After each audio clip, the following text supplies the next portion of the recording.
Hi, welcome to PJ and the Beard. This is our 19 conversation series, and this is conversation number 38. So I guess, well, the 19 was never really about how many, right? But there was the thought that we would have to do 19 of them when we started, and I guess we have gone well past that because we weren't even sure we were going to be able to pull that off.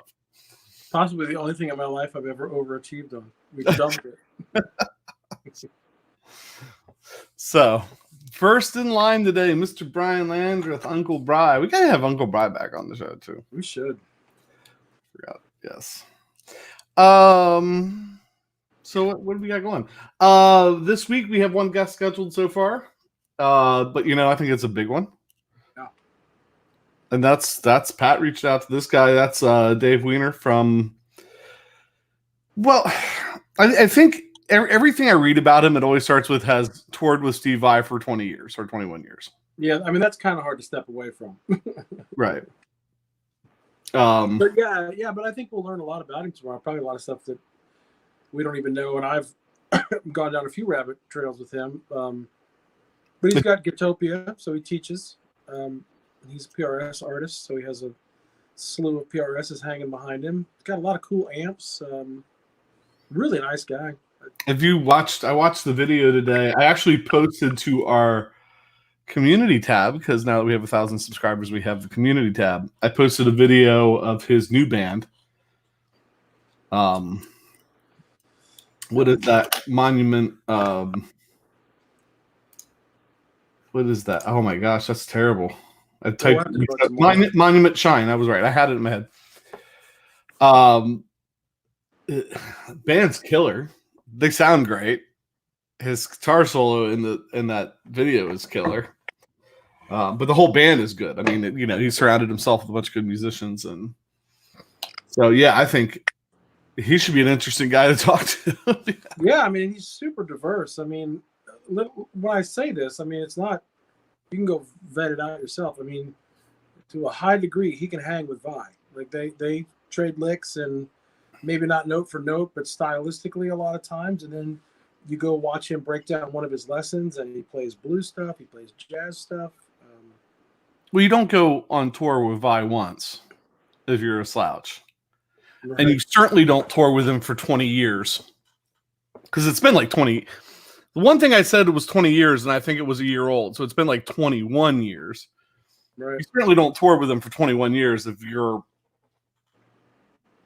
not incredible. Yeah, and it's a cool story that I'm sure he's told a bunch of times, but it's a cool story. I'll let him tell it about how that actually came about. It's interesting.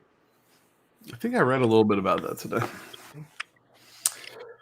So there's that. So Dave Weiner tomorrow. Assuming he'll be coming. String a lot. What's that? Plays the 7-string a lot. He does with Vai. There's two notable PRS 7 strings that I've seen. One is maybe he's saying could be the only one ever produced, a 7-string PRS 513. So hopefully, it kind of segues into what I was going to say. I can't imagine him not broadcasting with us right from where he does his Gitopia and his stuff. And with that, there's 8 or 9 guitars on the back wall. There's a wall of amps. His quality of setup is such that he should be able to do some playing as well. So. If the video I saw was him in that room, he had one of those butterscotch 50s hot rod tellies sitting right there too. Yeah, I mean he's a PRS guy, but he's got other guitars and he'll play a Strat every once in a while. He loves it. He loves a Silver Sky. He's got a Silver Sky. And so Za and Brody jumping in, and Brian Landreth is teasing us by saying he has a new pedal coming. What you got, Uncle Brian? Yeah, I mean the enclosures for the direct drive aren't here yet, but we know that they're coming for David Barber soon. So what do you got coming? Something from Hampstead? Yes. Ooh. New Hampstead amp. I only got to turn this on one time. I can't. I keep wanting. I keep seeing it sit on my desk. I want to. Speaking of new pedal, yeah. I want to crank that up some more. No pun. No, see what I did there? I did see that. I want to crank that up some more. Well, and that really it's an overdrive and not just a boost, right? It's really It's an overdrive. yeah. Definitely. He talked about how they cartoonishly tried to push that. Yeah, it's just funny when people sort of took note of that. You're like, so what's your favorite pedal? Oh, it's this one pedal we made with one knob. It does one thing. Always on my board, always on. Right. You don't tweak the gain. You don't tweak any. Well, I mean, you can tweak the gain, I guess. You can tweak the more setting, and that's about it. The rest of it is what it is. Right. And there you go. All right, I need to close some notifications. I was waiting for kind of Uncle Brad to give us a little hint. Yeah. I don't know why we wait. I guess maybe we could get to the clip of the day. Mm-hmm. Hopefully everything is all right with Brody and Za. How you all doing? Za's finishing up. Remember him saying he's finishing up his high school year down there in Brazil. Oh, that's right. Being somebody that provides online education to high school students, now this is much more fun, right? It's near and dear to your heart, or at least on the forefront of your mind. Right. This is much more fun. Talking about guitars. Who wants to do that? Every time I wear this JHS shirt, I feel like I've got like an X-wing fighter or like Darth Vader's. Being that it's May the 4th be with you, it's kind of like almost looks like a Star Wars fighter plane. Yeah, I thought that when you first got on today. Per Dave Freeman's the Digitech Polara. Yeah, reverb pedal. Yeah, cool. Interesting. That's the one that's in the same series as the one we're missing for the Leslie series. We're missing that Digitech, the one that Dave Barber said he had. Oh, right. And oh my gosh, I don't know how that slips my mind right now, but it's in the same series as the Polara. So it'd be interesting to see what you think of that, Brian. I'm looking forward to hearing. I know Dave said he loves the one they did on the Leslie. Clip of the day. Are we there? Are we at that point? I think we are. Yeah. So you played Tuck last week, who just does like some amazing stuff. Right. And that got me thinking about another guitar player that does some really kind of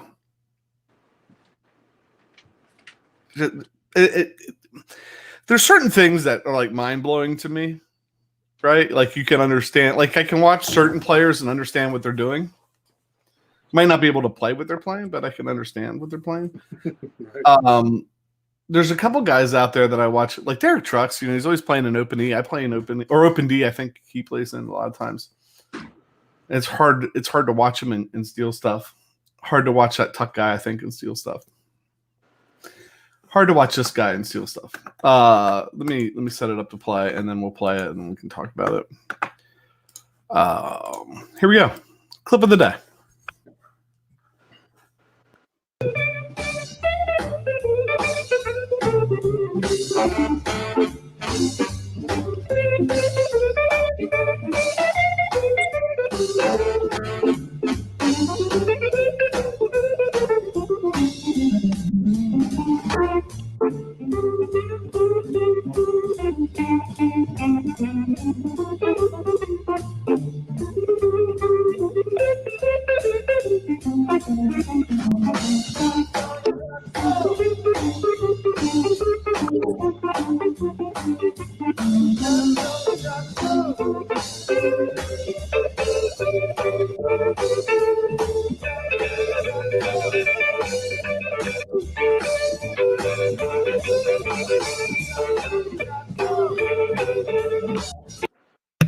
We'll see. We have to cut the sound out on that one after it gets up.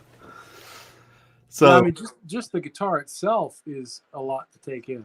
Right. I wonder if we could find a picture of his guitar. Just Charlie Hunter guitar. It has to be fan fret. All right. That looks like a pretty. I don't know if this is the most current one, but this looks like a pretty current one. Stop screen, share screen, application folder, Charlie Hunter's guitar. Boom. So there's one. Can we open that? No, I just want to get the picture. Open image in a new tab. Let's see if that works. Let's see if we can zoom in on that. That's crazy. So 3 bass strings, 5 guitar strings. So these would be your bass pickups, your guitar pickups. I believe, and it seems like not enough controls for that, right? Like, where are the controls for the? I don't know how he has it set up, but yeah, it is fan fret. And then it would go. I think there's 2 outs. He runs the bass side to a bass amp, and he runs the guitar side to a guitar amp. So he's playing both bass and guitar. And that particular song, he did an album a few years back called Natty Dread, and so he covered all of Bob Marley's. He covered a bunch of Bob Marley hits on that album, which is really cool. It was like kind of an easy entry point for me because he's more of a jazz guy, but having that, like, you know, being a Bob Marley fan and knowing all those tunes, it made the songs a little more, you know, familiar when I started listening to them, I guess. So yeah, in that clip, he's playing that bass line. He's holding that bass line down the whole time and doing all that like chordal stuff and solo stuff over top of that, which just blows my mind. Yeah, it's a little bit like you were saying with the Tuck Andrews thing. My entryway to him was with he and his wife Patty, who played some familiar songs, right? So it's kind of cool to, as much as you say, and rightly so, you can't wrap your head around everything. At least there's some familiarity with that, right? But you know, it's fun to watch people who stretch the boundaries and who are virtuosos. I've never had a strong desire to be one of those guys, but they are fun to watch. But you know, every once in a while you need a 3-chord blues jam or something to kind of clear the palate.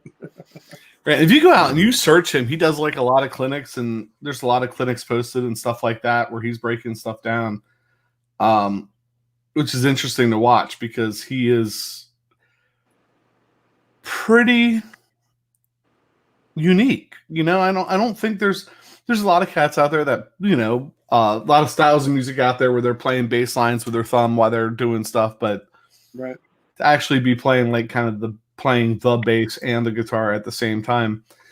It's normally him, a drummer, and maybe he brings a couple horn players. Like he kind of covers the guitar. Yeah. Not only does he cover the guitar and bass part, but often covers the organ part with the chord voicings and stuff because that's what he does. Yeah, that was interesting when you said that because I was watching the clip. I'm like, all right, there's a drummer, there's 2 horn players. Where's everybody else? Right. And so then he often has that Leslie sound going, which we're fans of, I guess. And so I did look that up. He uses, so let's do pedal of the day based on Charlie Hunter. So he uses... You want to do it? He has the box. Yeah. He uses the Strymon Lex, which is... this is funny because it's in the box right now. One of my favorite Leslie pedals, but might be one of the ones that if we ever part with them, might be one of the ones I part with, but he uses that guy, the Strymon Lex. That sounds good. Which is really, really nice. On the front there, you got a fast rotor speed, mic distance, preamp drive, horn level, and then all 4 of those have like secondary features to them too, so you can change some secondary features. Obviously, have the fast, slow, and is one of the better sounding Leslie pedals out there. And of course, anything Strymon makes, yeah, it's gonna be good. So, pedal of the day, Strymon Lex. There is an episode. Little self-promotion. There's an episode on the Strymon Lex along with about 23 other Strymon or 23 other Leslie pedals. So, and I think there's an episode that we did on the Korg. You remember the name of that? The number? So the G4. It's like the Korg G4 rotary simulation station or whatever. It's a really old pedal. Looks like it's straight out of the 80s or 90s. And I believe that Charlie Hunter used that pedal at one point too. So And then they had to pare down his pedal board. Right. Yeah, I But think it is.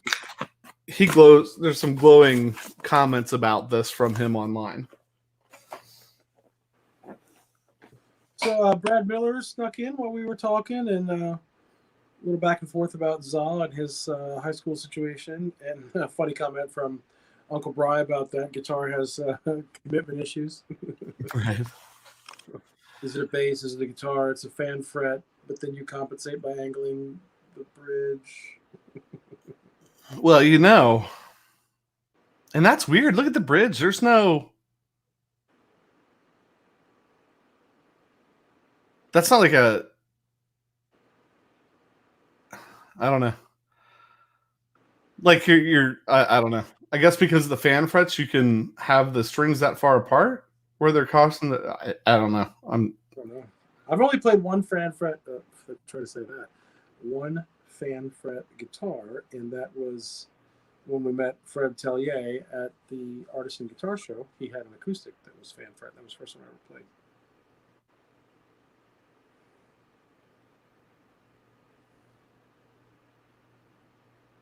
The idea before Social Chaos was to finish the year and go to UFJF, the best university in this. Yeah. Here in Brazil, the best universities are public, as you probably should be. Well, man, don't give up hope on that. Yeah, man. I mean, there's a lot of weird stuff going on, and if the timing doesn't work out exactly right, it doesn't mean you can't still chase those goals. Right. It's a weird spot right now with, we've had people say, when we're talking to Tim Steer at Hampstead, we're like, what time is it? He goes, does it really matter? Who's marking time anymore? So, there's a lot of grace and understanding for the things that are going on right now with people. Yeah, losing a year, having your plan set back a year seems like a huge deal. In the grand scheme of things, when you're an old guy like us, it won't matter. Right. I mean, that's easy for us to say. But. Sure. But we've been through enough stuff that we thought was the end of the world, and guess what? Here we are. Yeah. So, what else do we got going on? So, that is good old Charlie Hunter and his fan fret bass, electric guitar, and little Strymon Lex. And I think, well, that's the show for the day, guys. Thanks for tuning in. I think you're hiding a guitar over there somewhere. Oh, yeah. I mean, we could do a guitar. We're going to start running out here sooner or later. That's why we're trying to only do guitars on days that we don't have a guest. All right. We need to find some more guests. Because of Friday's That Pedal Show, I'm going heavy tone, Amp Tweaker, Tight Metal Junior. That is a very, very good pedal. You know what's really weird? Jason and I talked a little bit about this. It's like you kind of have more time, but you don't have more time. I have not. I used to look forward to Fridays, not that I don't anymore, because I would watch the new JHS and the new That Pedal Show, and I think I'm like 2 weeks behind on both of them. Yeah. I got through more of the JHS show from last Friday today. Haven't got the whole way through it. I forget what buzz. I got through Dumblesque and I got through Earthy Mids, but I haven't finished it, I don't think. Right. So here's the guitar I pulled for today. I don't think this one's been on the show, so it might be a good one. Kind of heavy. This is not a Gibson 335. Make yourself big with your not free hand.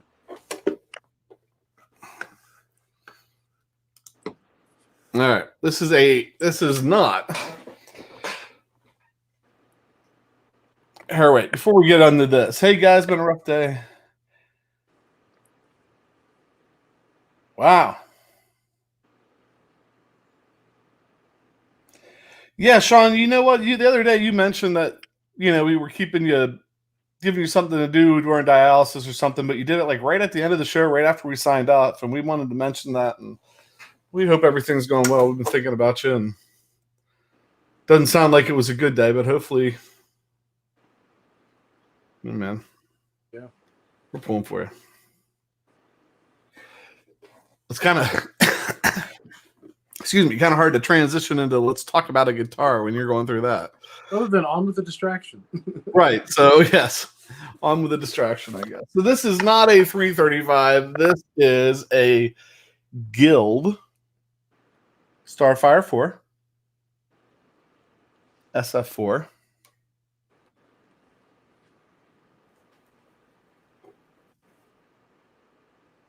Can we get it in where you can see? Yeah. Very nice. Just a nice cherry red. See some wood grain shining through.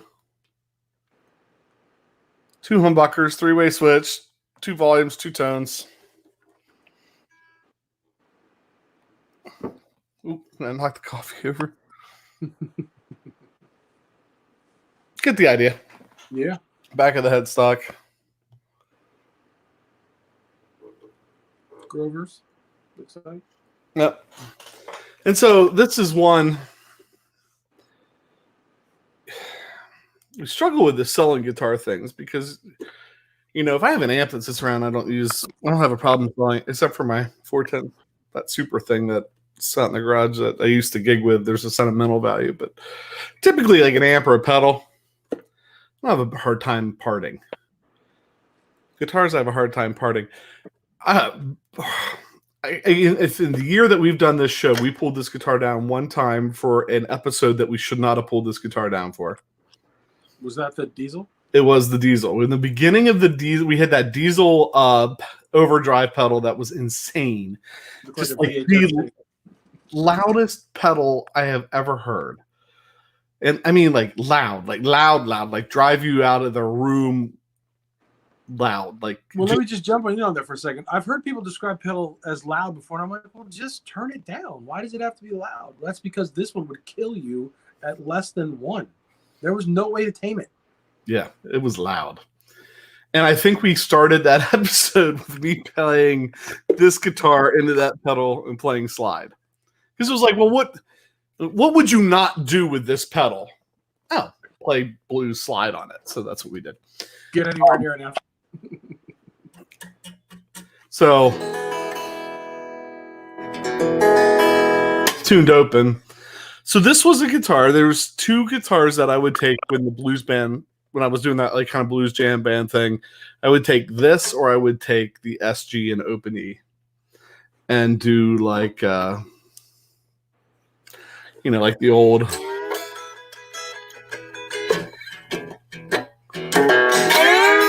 Elmer James kind of stuff. We had another song in Open E that kind of played like there's a riff to it. I think it was somewhere in there.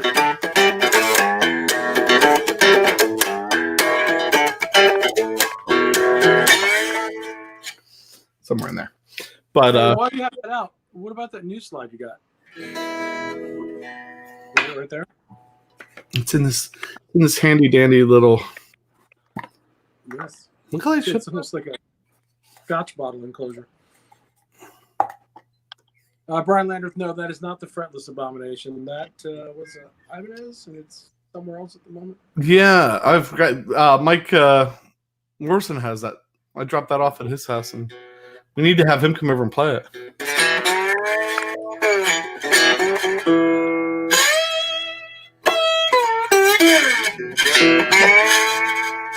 I don't know. I don't think you're going to be able to tell the difference through the.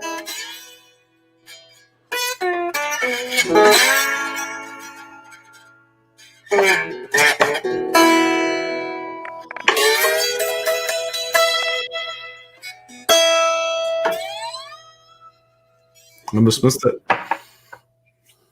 Because you played that guitar on that show, every time I hear that high pitch harmonic slide, our bumper song starts to play in my head right after that. That's funny. So yeah, I don't know if I can tell the difference. Not on this without much acoustic, especially you can't tell it through that. But no, yeah, Brian, not the abomination. This is a Guild Starfire 4 has frets.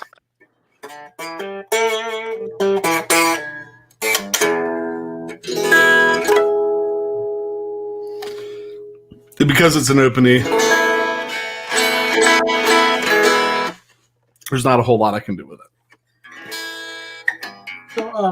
So, Sean's over saying he'd like to get a hollow body. So what hollow bodies do people in the chat have?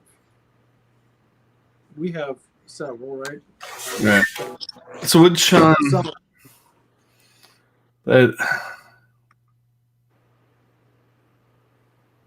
I need to get one. So many guitars. I want that.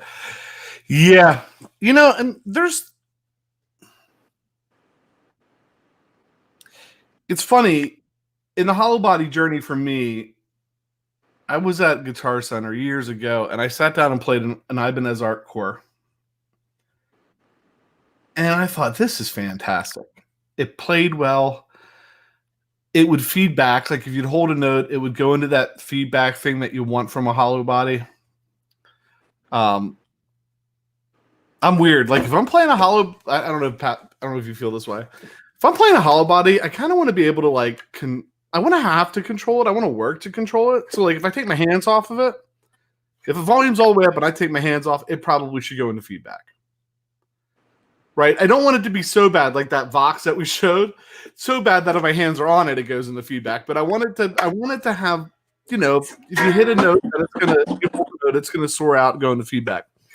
And the Art Core did that. And then I was just about to buy it, and Rice sold me the 335. And I'm like, well, if I can get a Gibson 335 for that price, I'm not buying an Art Core. And the 335 never did that. It changed the pots. It's better now. I don't know if it had 250K pots with the humbuckers. I think it might have, and we put 500K pots in and better pots, and it's better now. But I guess the moral of the story is like just because a guitar is expensive doesn't necessarily mean it's going to do what you want it to do. The Ibanez Art Cores would, if I just wanted to get a hollow body, didn't want to spend a lot of money, and wanted to get a hollow body guitar, I'd really considered like the Ibanez Art Core series. That little 339 from Epiphone we have is really nice. Some of the bigger Epiphones, some of the other Epiphones are really nice. Brian Landers says he has a Gretsch 2420. The Gretsch makes some nice hollow bodies now. Brian said he has $250,000 worth of gear on his list. Brad Miller's talking about the Epiphone ES335 dot. There just like as in everything, as we've talked over this past year and 3 or 4 months, there are a lot of things being built now. I was going to say probably copied. That the lower end stuff just keeps getting better and better. Yeah. And so you can, back in the day, right? Like the stable was normally like, I need a Tele, I need a Strat, I need a Les Paul, I need a 335. And now you can get all kinds of variations of those guitars at a budget-friendly price and get the whole things that made those guitars iconic in your arsenal, if you will. And there's a big difference too. Like you've showed your hollow body PRS, and I think I've showed my hollow body PRS a couple times. And you bought yours used as well? Yeah. Yeah, I mean, and I think I got a really good deal on that guitar. Still expensive. And there are some knockoff like hollow body PRF looking guitars out there, but there would be a big difference in that case because you have, if you're ever in a store and you see like a hollow body PRS, just pick it up and you'll know right away what the difference in the kind of the clones are, right? Because they're true hollow bodies. There's no block in the middle of them. It's like picking up a violin. I mean, you look in the F hole, there's no block. And so that's really bizarre. That kind of blew me away the first time I saw it. Ray Santana said he can show you mine. He's in Facebook chat, so some people wouldn't see him over there. Ray, if you want to show the hollow body, I can send you a link. If you're like on a laptop or even on your phone, I can send you a link where you can join the chat and show us your hollow body. You let me know, and I'll text you a link. And I can only hope of all the hollow bodies he has, it's going to be the PRS hollow body with the Charlie Christian. So right. Go back into thou shalt not covet mode. Yeah, like Jason was saying too, it's kind of hard to see because this one's black, but I mean, you got a carved back and a carved top, and pretty thick on this one. Yeah, well, and to your point, even in it's not a bigger body, but it's got an F-hole. Even the PRS SEs have some pretty nice guitars. Guitars at that price point with a bit of a hollow body feel to them.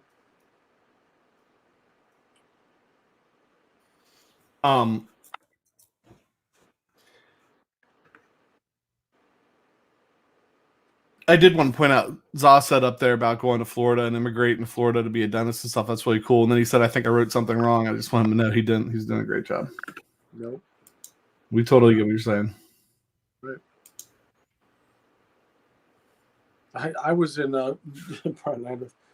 I've been in Colombia a number of times, not for the same reason that Brian was, and I still communicate with some people that I met there, and I'm constantly using Google Translate. And I've got another friend there that communicates with me sometimes, does like speech to text or even just like a voice recording, and is so apologetic. And I'm like, dude, like, it's great. You're fine. Don't ask me to, reciprocate in Spanish or Portuguese. Right. It's not gonna happen. That's a whole interesting side thing, but I have a lot of students that speak English as their second language, and they're hesitant sometimes to talk. And I look at them and I'm like, you speak two languages. I speak one. If you're messing up English, you're not the dummy. Speak one language. Maybe I should pretend English isn't my first language. Maybe I wouldn't talk as much. I don't think I can pull that. Ray sent me a picture. Okay. Can you share screen? I might be able to. Is it the PRs? It is. Thank you, Ray.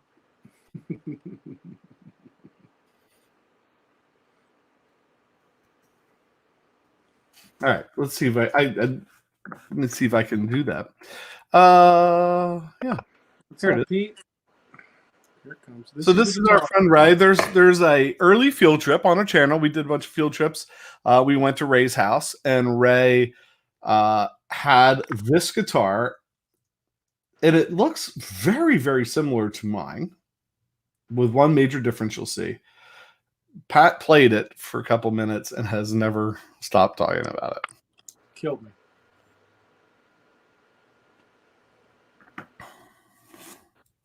So, see if I can.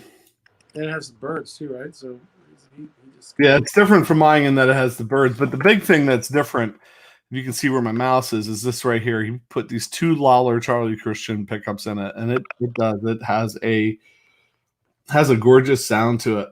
It really does. Yeah, it shattered like every stereotype I ever had, because I'm not a big modder. I'm very probably over the top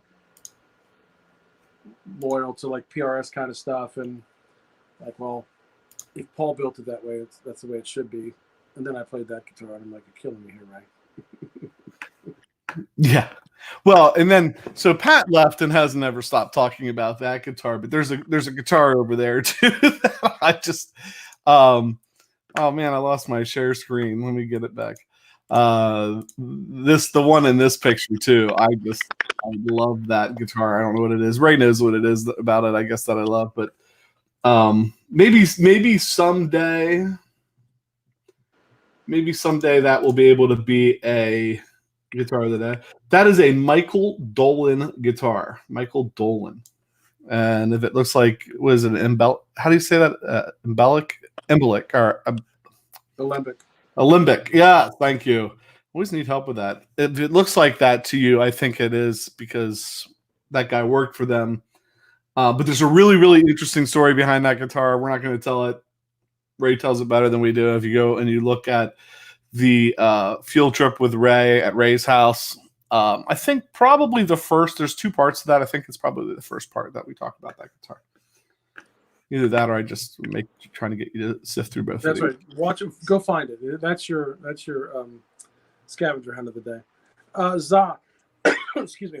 Yeah, that's. I think I said Spanish and Portuguese when I said that because I've mentioned on other broadcasts in another part of my life I do internet broadcasting for the college I attended for their soccer program, and one of the guys that contributes to the show and is on sometimes, he married a girl in Brazil because he was an engineer and was down there doing bridge building. And it took me probably 2 years for him to remind me every time that people in Brazil speak Portuguese and not Spanish. So it took me a little while. I just saw that comment from Yeah.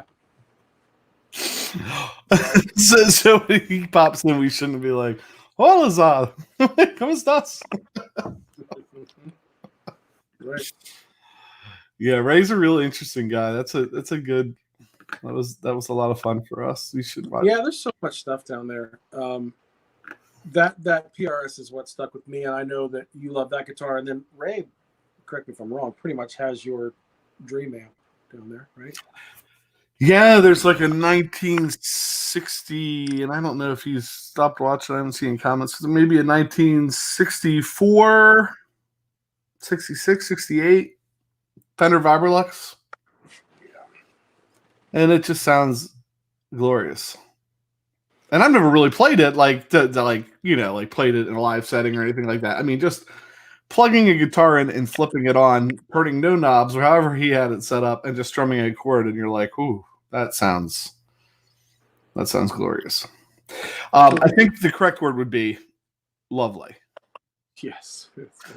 You have to give Tim Steer intellectual property for that. Right. We learned that from Tim Steer the other day, which I think Dan on that pedal show says that all the time too, right?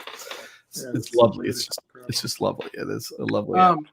Well, yeah, we did not leave with the PRS or that Fender amp or the guitar, but Ray was kind enough to give this to me as a parting gift when we were there down in Ray's house. Oh yeah, first time he ever met me and sent me home with a pedal. Well, did I mention? I mean, duh. This was the first hollow body I ever owned, and it is from Ray's basement. You know, I was asking Ray about a hollow body, and he said, "I have the one for you. This is definitely from Ray's basement. My 335 is from Ray's basement in the Vox."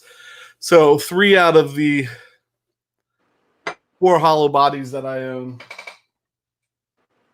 came from Ray. I was just checking that number to make sure I was right. 3 out of the 4 hollow bodies I own came from Ray. So for the bonus pedal of the day, right? It says it's a distortion 3, and I have like an original distortion plus, but I'm telling you that this thing acts a little bit more like an overdrive. I was, of course, the distortion's dime. That doesn't mean that maybe that's how it was played. I'm not sure, but yeah. So it was really cool. Ray to give that to me. He's like, "What am I ever going to do with that?" His collection is impressive, right? Like you look up on the shelf and you'll see 3 or 4 pedals in the same series, maybe 3 or 4 of the same pedals from different eras. That's pretty impressive. And then all of the lap steels and mandolins and and he had backed down a little bit, I think, liquidated a little bit from where it was back in the day. There was one time I brought home, he gave me an old National, probably not an old National still, but a National steel guitar to bring home and try. I remember playing that guitar and for whatever reason, but playing it like in a bathroom. And just, I should have never taken that guitar back. I'm not even sure if that's not the one. I can't remember if that's the one that Mitch Ivanoff ended up getting from Ray. I know that was a green one that Mitch got from him. I can't remember if that's the one I had brought home. Just it was only for a couple days that I brought home one time, and I don't remember. So Jack the Rabbit jumping in and Guitar Hack joining in. Welcome, guys.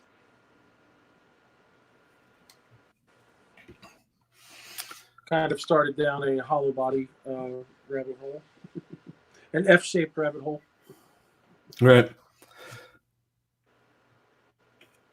Ray just texted me a picture of the BBE Soul Drive rotary simulator and asked me if I had tried that Leslie pedal yet. And that's one that we have not tried. Yeah, I don't know if this whole quarantine thing is good or bad because, Ray's within driving distance, David Barber's within driving distance, and there could be even more Leslie pedals. Right. I think any more of those are going to have to wait till we have to get the tremolo after we get together, get the tremolo series started. But yeah, that would be one. I actually kind of feel like I reached out to BBE about that at one point, but never heard anything back now that I see that. Right. So you did say hi to Jack. I think I heard you say that, right? Yep, and Jack and Hack, it all rhymed. Jack and Hack. Made it easy. I'm glad they tuned in on a day where we have nothing. Yeah, tomorrow for you two. Quick, Jack, Hack, ask a question. Give us something to talk about. We have nothing. Tomorrow, Dave Wiener. Yeah. I'm pretty excited about that. Bob Bradshaw, Mike. Yeah, we talked about, we did a show after we did the Bob Bradshaw show and talked about that a little bit, right? Yeah. My head's still spinning from that. Some of these conversations we've had with people just make my head spin after we get done, thinking about, the things they were, and the things they've done and whatever. Right. Yeah, I mean, it is. It's cuckoo for Cocoa Puffs. Right. Well, like I said, the most interesting thing about, not the most interesting thing, but one thing that just struck me, I'm not even sure when I first saw Dave Wiener on Instagram that I knew he had an affiliation with Vi. And then once I realized that, I'm like, holy cow, I've seen the guy play like 3 times. Didn't even know who he was. I knew there was another guy on stage that could hang with Vi. I'm like, who's that guy? I guess I was too lazy to ever go look it up, but that's who it was.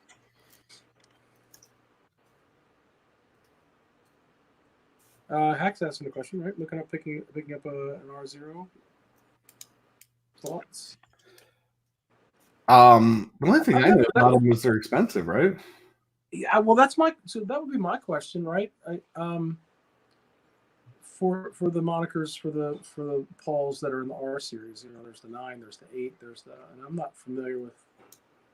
I don't know if it's like degrees of black belt. the higher the number, the more dangerous. Right. I guess I'd need to look up what the difference in like the RO and the all that is. My knowledge of Gibson is so poor when it comes to Les Pauls. Like I know the difference between like a studio and a custom and a standard and kind of, but then they start talking about like ROs and stuff, and I'm like, yeah, the deluxes have the mini humbuckers. And the deluxe, yeah. I mean, and I can certainly spot a Gibson. Right. We're good. And you can play authentic. But I don't know the difference. I don't know enough. I'm wondering what the advantage of the RO is over, because Hack has some nice Les Pauls. He does. So he asked for thoughts. He's getting hours of like, I don't know. You probably know better than us, and I don't know if anybody else has said anything. Yeah, Jack the Rabbit, thanks, man. Like we enjoy hanging out with you guys. I was actually going to say something earlier that getting in here every day and seeing some of the same names hanging out with us, it does mean a lot. Kind of getting to know some of you guys. Jack the Rabbit wants to know if Hack's going to sell anything to get the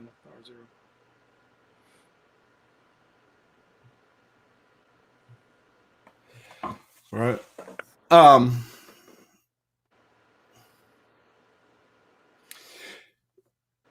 Brian said up there, we've had a ton of awesome guests. And it's funny because I was looking through that. I put a little video together. It's on Instagram.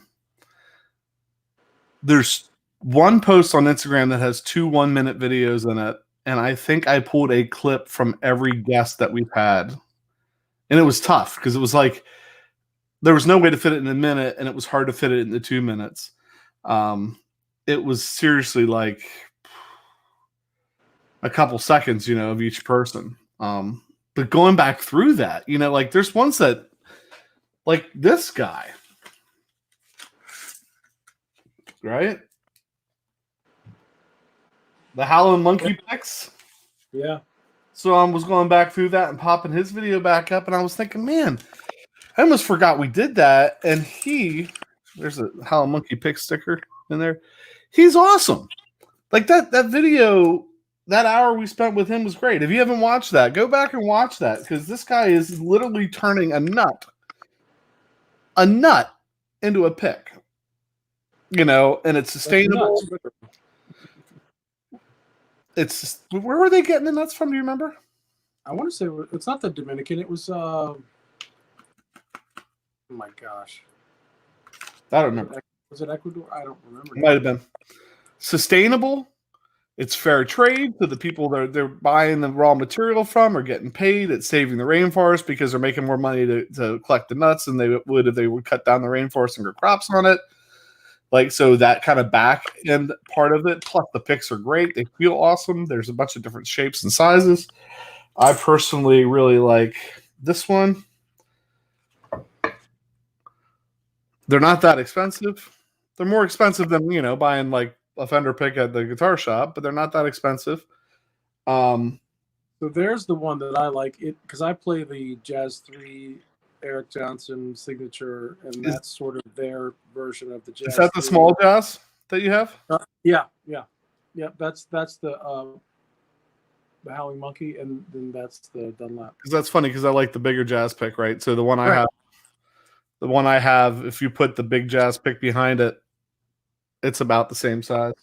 It's almost like you knew that's the one I liked when you put a brick in the bag and threw it at me when you drove by. Right. And then there's our.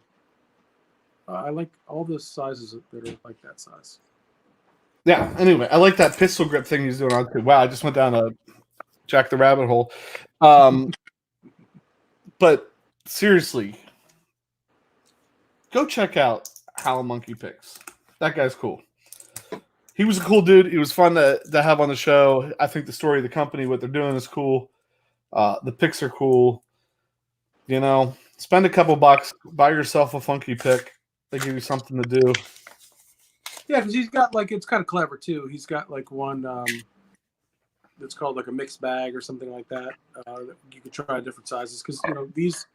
I don't know how many what you can buy in a quantity, but like this Jazz 3, I think is like $7. But the mixed nuts or whatever he called it, like $25, I think it was.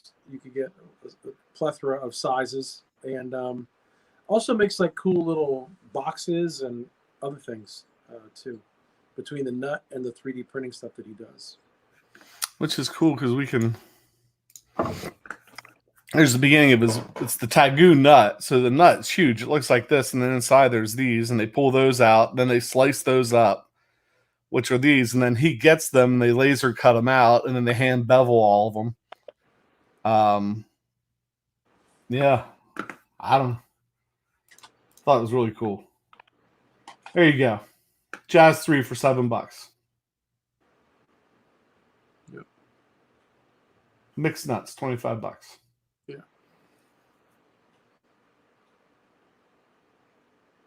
Yeah, and that was just one that I think I know you brought it to the table.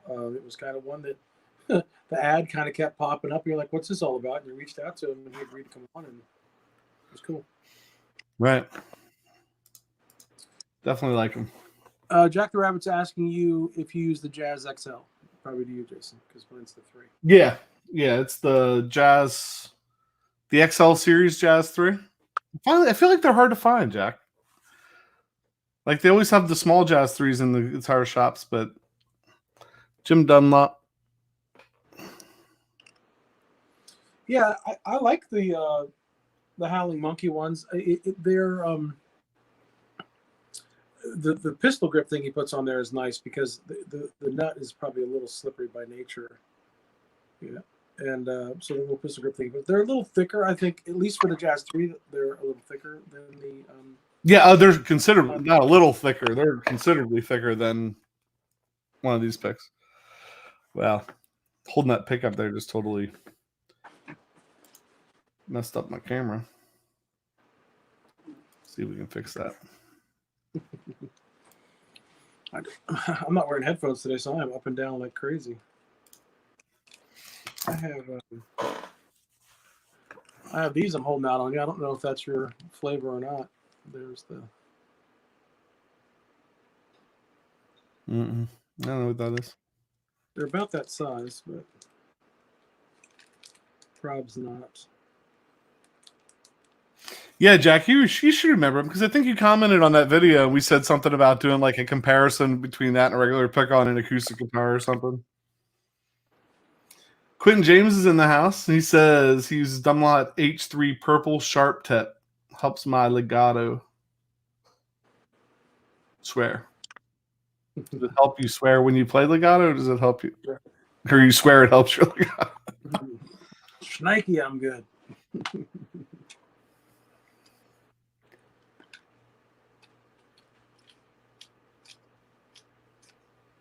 I see. Jack was looking at getting Dunlop to make custom picks with Jack, his avatar on them. Was thinking Jazz. Yeah, very cool. We did that custom pick thing. Yeah, I had that right here. I'm sure. Yeah, I'm sure you have it. They're kind of Jazz 3, right? But they're. Well, they are. It's funny because you kind of ordered them and surprised me. I think when I came back from Nashville, and then it turned out that they were more my size plectrum. Right, they're a little smaller than the XLs. Yeah, but they're pretty cool. Oops, sorry. Yeah, a little smaller than the XLs. Are they a little bigger than the regular Jazz 3s or about the same? I'll tell you in a second. I think they're about the same. Well, here we go. They're just ever so slightly bigger. Oh, man, this is just awful. There, and they are. You can't really see from there, but definitely with a solid frame, you can't see from there. Slightly thicker and a little bit bigger. Jack, if you shoot me, somewhat. I was gonna say, Jack, if you shoot me a like, go to Facebook and the PJ and the Beer page and shoot me an instant message, and I'll send you some. That you can see if they're which. I don't know. You might be better off with Dunlop. This might be cheaper too. I don't know. If you're interested. I guess the question I have now that we've kind of gone down this path is, what pick did you start with, and where are you now? And then maybe also, do you use a different pick for acoustic and one for electric? Because I started on kind of the Fender Medium, like the tortoiseshell Fender Medium, which was pretty comparable to like the Martin Mediums. Played them forever, and then for whatever reason gravitated to, I took a pick one time and was playing in the studio, and he's like, "That is not a plectrum, that's a poker chip." So I've kind of backed down a little bit, and then for whatever reason, I tried one of those Jazz 3s, and it's kind of hard for me to move away from them. But I find the Jazz 3s playing acoustic, I feel like I want a little bit more, because if not, it just shreds the front of my index fingernail from the way I hold the pick. But I did find in that Howling Monkey, this particular one, I've used this on my acoustic before. Ray just sent me a text message with a picture of his favorite pick, but I don't have to pull the picture up because he gave me one a long time ago. It's the dog pick. He would have to correct me. I think Grissom, right? The mandolin player, maybe. It's a really cool on acoustic. I only have one, so I don't use it that much. But on acoustic, I really like that pick. It's big. I started on like Fender Mediums and played those for years, and then we had that old band and we made picks for that band, and they were basically Fender. There it is. they were basically Fender medium picks. And I played those for years with the band logo on it and wore through all those. But now, I mean, those were too thin. I like the heavier pick now. There's some. I grabbed my weird pot of picks. Like I haven't been able to get with stuff like this, so people probably love them though. Like the gravities and the what's this? A big stubby. That's Jim Dunlop. I've got some V picks that Brody gave me when I was in Nashville, but they're upstairs. And I think there's some V pick in here. This is a V pick, I think. Going down the V pick rabbit trail, we might actually be able to get Vinny on at some point.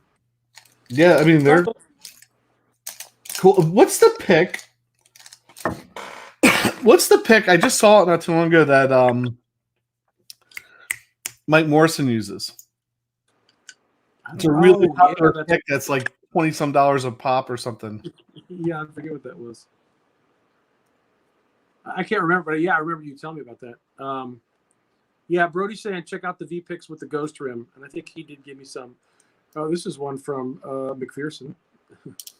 Kind of an odd shape, and the like McPherson-ish sound hole in the middle of it. V picks with the ghost rim. I don't know what is. Well, we have plenty of these sitting around. The Walrus audio picks. I'm gonna show Walrus. I'm gonna show a Walrus pick because we're hoping that he will join us this week or soon. So, speaking of good guests, we're hoping to have him on at some point. Yeah, so I went from the Fender medium and then kind of went to the Fender heavy for a while. So I have a bunch of these in different colors. Hacks, Dava picks.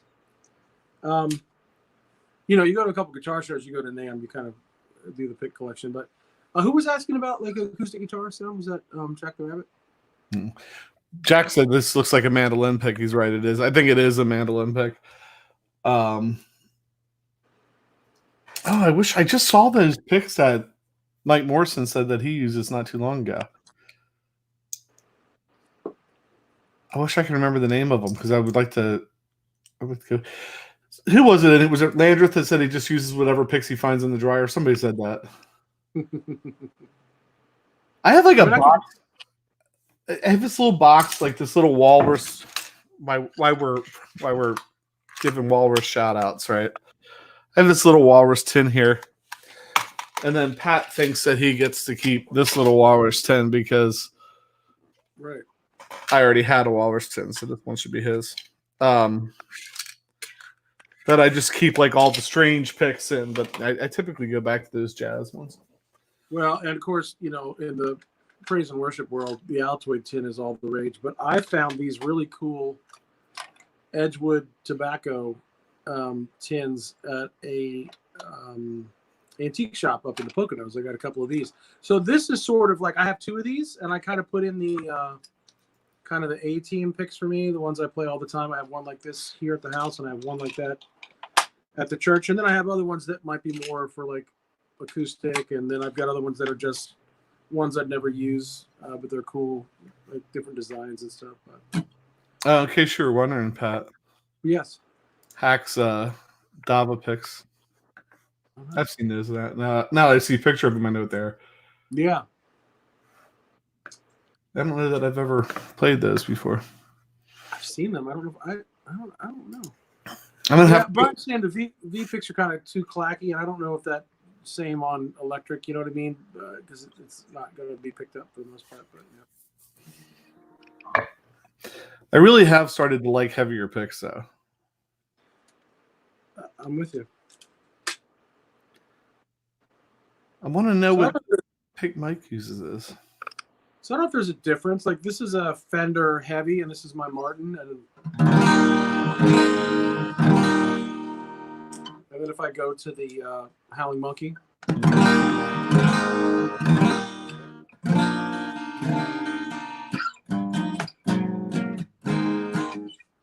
It's super hard to tell. I mean, definitely feel more of a presence with this thing because it is thicker.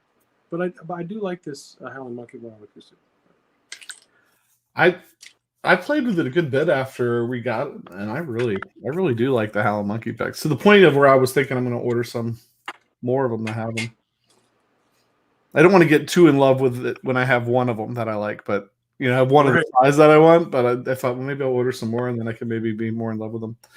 I'm not as cool as Pat with the tobacco tin, but I do have a. I do like to keep my beard balm tins around. They make great tins. A little bit of Velcro on the back of a beard balm tin. Stick that bad boy on your pedal board. You're good to go. Is it like Honest Amish or something like that? Yes, the Amish beard balm. I swear we're gonna get a sponsorship by them. I swear. Had picks made for my wedding as a little scatter, which is helpful. Gonna help me remember when my anniversary is. It's nice. Oh, and here's one for you. Woodshed Guitars. Our friend Chris.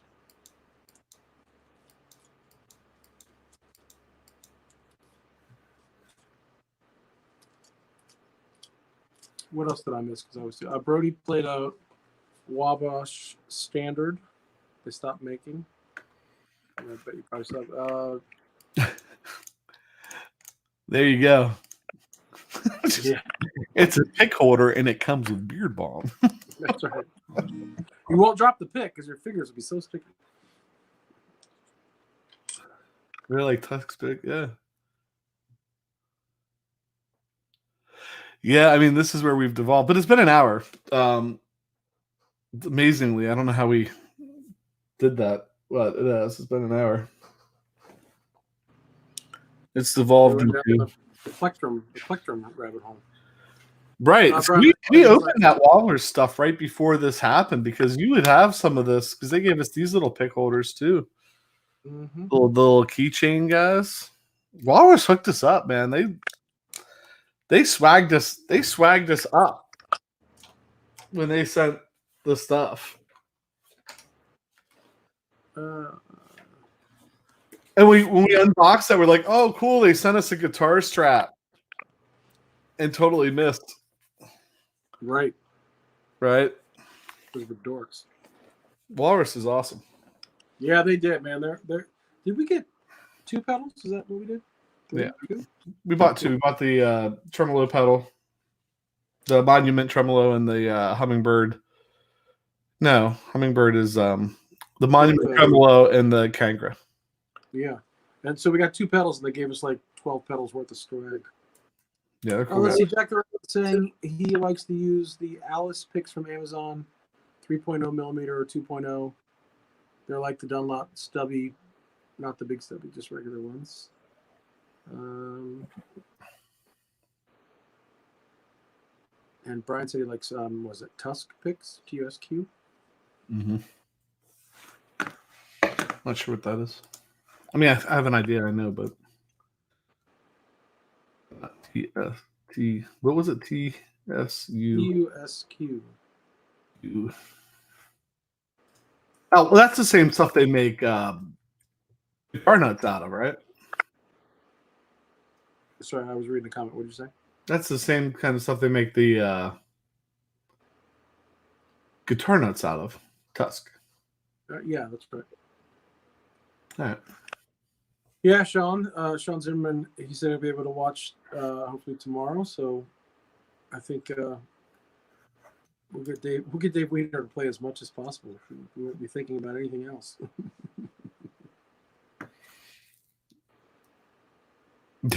Well, I mean, he's going to have some.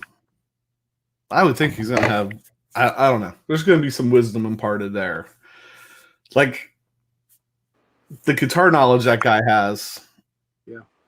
The approach to like soloing and stuff.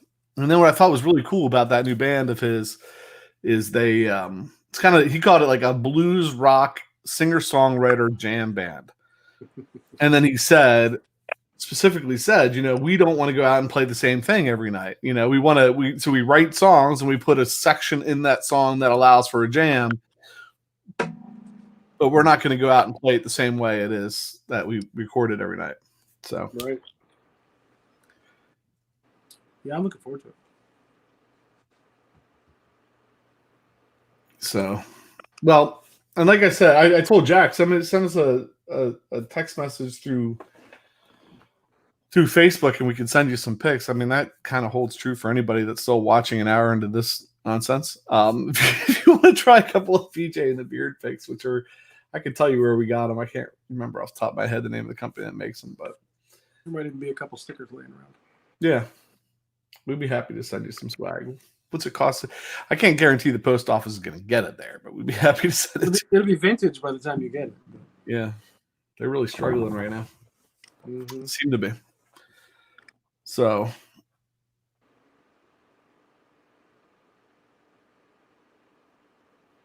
all right. So I think that's about it. Other than sending our best wishes to Sean Zimmerman to get well and to feel better and make it through the day with the struggle he's going through right now. Yep.